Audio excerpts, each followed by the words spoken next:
Hello. Today I will be speaking on the subject of the U.S. intervention in Cuba and other Latin American states.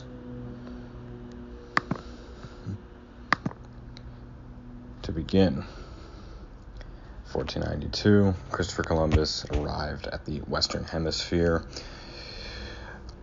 essentially leading to the exploitation of the area, to the eventual exploitation of the area by the Spanish and other colonists.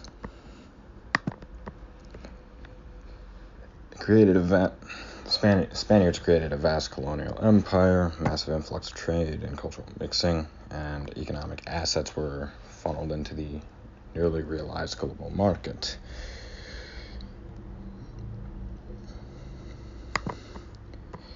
Now, to begin with the U.S. occupation. U.S. intervened and occupied for three main essential reasons: economics, politics, and the idea of exercising dominion over a group of peoples. Leading U.S. leaders like William McKinley and others believed and subscribed to the idea of manifest destiny in the Monroe Doctrine, that was that the U.S.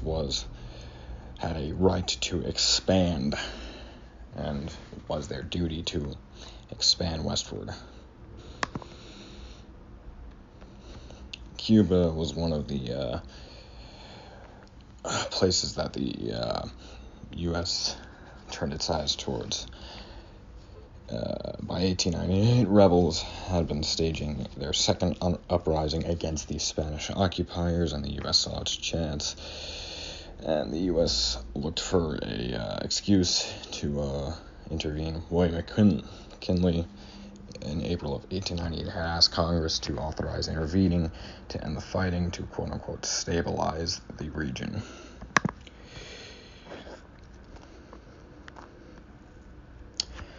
Thomas G. Peterson of Oxford University writes, quote, "Republican leaders understood that if they did not wage war against Spain, they would lose control of Washington to the Democrats." That is the political reasons. That is one of the main political reasons for war, because since a lot of high-level leaders had subscribed to these ideas, they had thought, or rather, politicians themselves found it as a good way to essentially get elected, and they wanted to subscribe to that idea.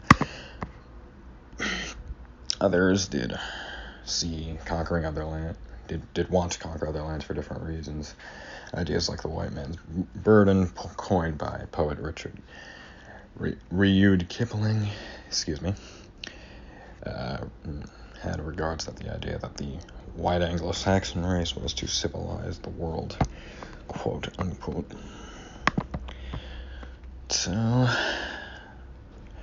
1898, USS Maine was destroyed in Havana Harbor mysteriously, and that was a casus belli for the Americans for the U.S. to intervene.